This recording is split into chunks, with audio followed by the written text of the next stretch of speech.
Sa may imong ka-suggest about sa food. I suggest, the fried company is very, very nice, very tasty.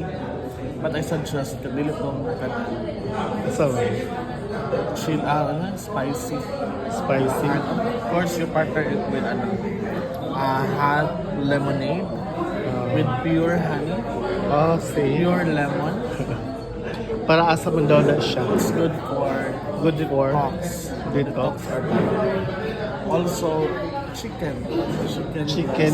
Chicken stands for Stands for Ebay. Kaya mahilig ka ba sa sa itlog? Mahilig ka ba sa ito? Sunawo.